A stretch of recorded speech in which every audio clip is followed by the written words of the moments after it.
Oh man. Okay, you guys should really see the amount of B-roll that I have for this freaking video because there's so much to talk about when you ask me a question like make a video about muscle building. Okay, so I'm gonna keep it as simple as I can, but there's just so much to go into with this. So maybe we'll have to do a series of videos. Muscle building.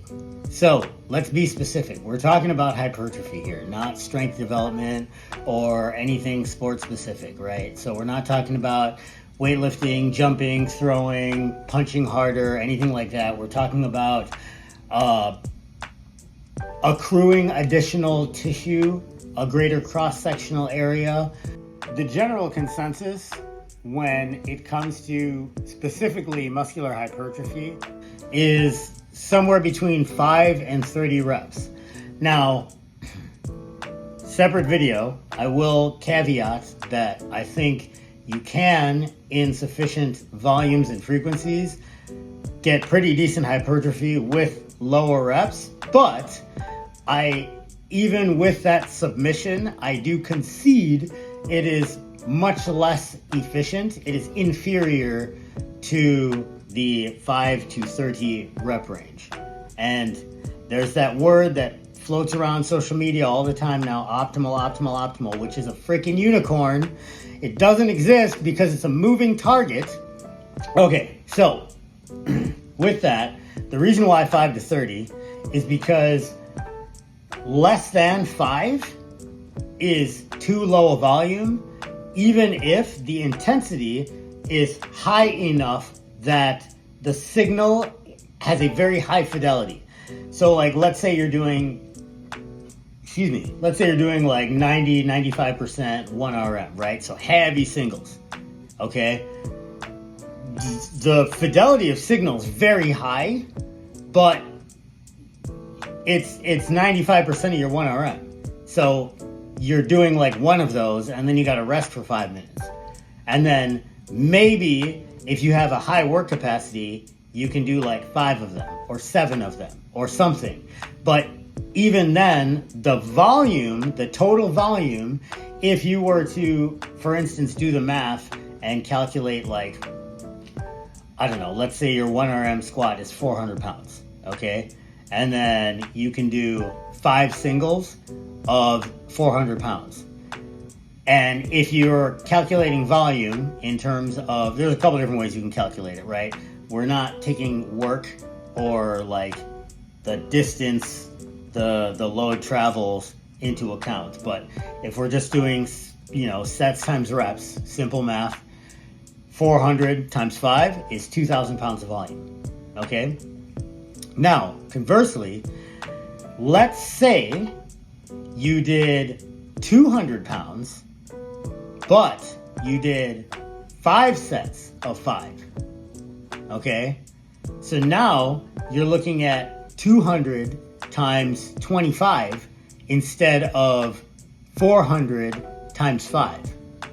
You see what I'm saying? So you reduced the signal fidelity by half, but you quintupled the duration of the signal.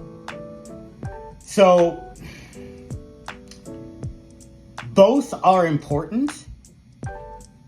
Many people, and I am inclined to agree with them anecdotally, would say that there is a minimum threshold of intensity that is required, hence the 30 rep high end. But then there is also a minimum amount of volume, duration of that signal that is required, hence the 5 rep low end. Does that make sense? So it needs to be sufficiently stimulative in terms of how heavy it is, how hard it is for you to move, how close it brings you to failure, how psychologically aroused you have to be to move it.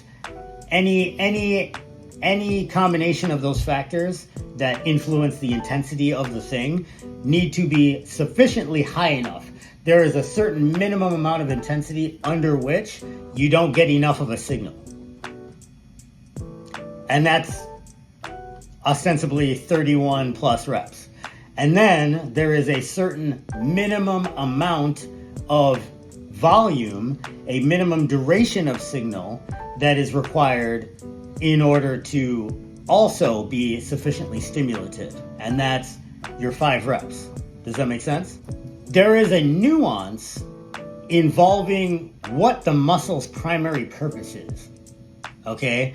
So like, if a muscle's like a prime mover, like, you know, like the lats or the glutes, quads, you know, pec major, these kinds of things, in my experience, I've found that if you lean more towards the lower rep range and higher intensity, so in other words, like less reps but more weight, they tend to respond better to that signal because that's kind of more in line with their primary purpose.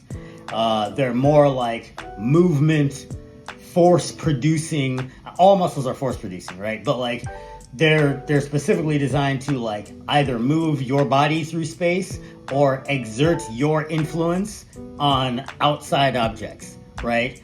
Punch, pull, push, squat, strike, jump, these kinds of things, right? Like I said, glutes, hamstrings, pec major, you know, lats, traps, the big kind of showy muscles, right? Then secondary kind of smaller muscle groups or muscle groups that have like more of a single joint action, you know, biceps brachii, you know, the various delt muscles. I mean, although the delt muscles can be tremendously force producing, as can the biceps and triceps, or calves, abs.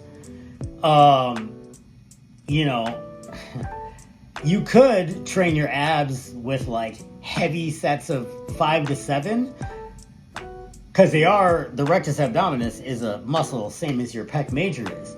However, because something like the rectus abdominis, the calves, the gastrocs, and the soleus, these kinds of muscles are kind of always doing stuff, because a lot of them are involved in stability, you know, breathing, proprioception, like, you know, balance and things like that, changes in direction. They always kind of have to have like a little bit of juice. They're real hard to get completely to failure because otherwise your day-to-day is extremely hampered by them not being able to work properly. They tend to, in my experience, respond better to kind of lower intensities and higher volumes.